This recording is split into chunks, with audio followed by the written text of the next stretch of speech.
கல்யாணம் பண்ண நாள்லேருந்து வீட்டு வேலை செய்யறது ஃபுல்லாக நான் தாங்க. சாமான் கவுத்து தனியாக தண்ணி வைக்கிறது, வீடு வாசல் பெருக்கிறது எல்லாம் நான் தான் பண்ணிக்கிறேன்.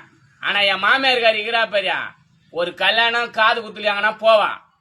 எல்லாம் பொம்பளைங்க கும்பலாக உக்காந்துக்கிறாங்க சேரில். அங்கே போய் சொல்லுவான், என் பொண்ணு கல்யாணம் பண்ணி குத்தாலும் குத்தான், என் மருப்புல எவ்வளோ வேலை வாங்குறா தெரியுமா, ஒரு வேலை செய்யலுங்க வீட்டில். சொல்கிறா எல்லாரையும், கல்யாணம் பண்ண நாள்லேருந்து என் பொண்ணு கண்ணிலே பார்க்கல, வரவே மாட்டுறா வீட்டுக்கான்.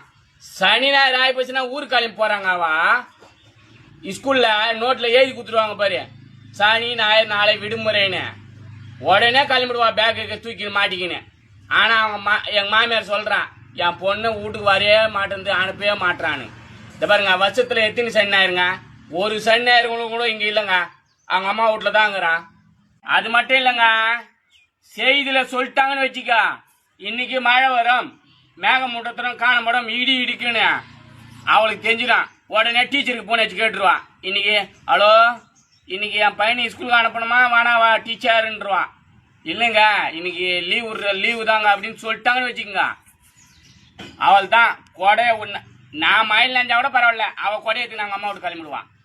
இந்த பாருங்க, என் பொண்டாட்டி பண்ணுறதுலாம் பரவாயில்லைங்க, ஆனால் அவங்க அம்மா பண்ணுறது தாங்க கஷ்டமாகுது. வராத்திரம் எல்லா வேலையும் நான் செய்துன்னுக்கிறேன். ஆனால் ஒரு நல்லது கெட்டதில் போனால் என் பொண்ணு தான் செய்கிறான். எல்லா வேலையும் ரொம்ப குடும்பத்தரனா, எல்லா வேலையும் நான் தாங்க செய்துன்னுக்கிறேன். ஒரே ஒரு உதவி மட்டும் செய்யுங்க, உங்கள் ஊரில் ஆடு மாடு விற்கிற சந்தை இருந்தால் சொல்லுங்க.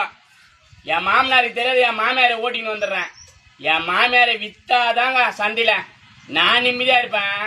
என் பொண்டாட்டி சும்மா இருந்தாலும் என் மாமியார் சும்மா இருக்க மாட்டான். எப்போ பார்த்தாலும் ஃபோன் பண்ணி என் பொண்டாட்டியா சீக்கிரம் வா, எனக்கு கை கூடாது கால் கூடாதுன்னு கிடக்குறான். அவ நடிக்கிறான்னு சொல்லிட்டு கூட தெரியாத இவ ஓடுறான் அவங்க அம்மா வீட்டுக்கு. இதை பாருங்க, என் மாமியாரை எதனாவது சந்தையில் வித்தாதாங்க நான் நிம்மதியாக இருப்பேன். அதுக்கு மட்டும் எனக்கு ஒரு உதவி செய்யுங்க, ஓகேங்களா? பாருங்களேன் என் நிலைமையா.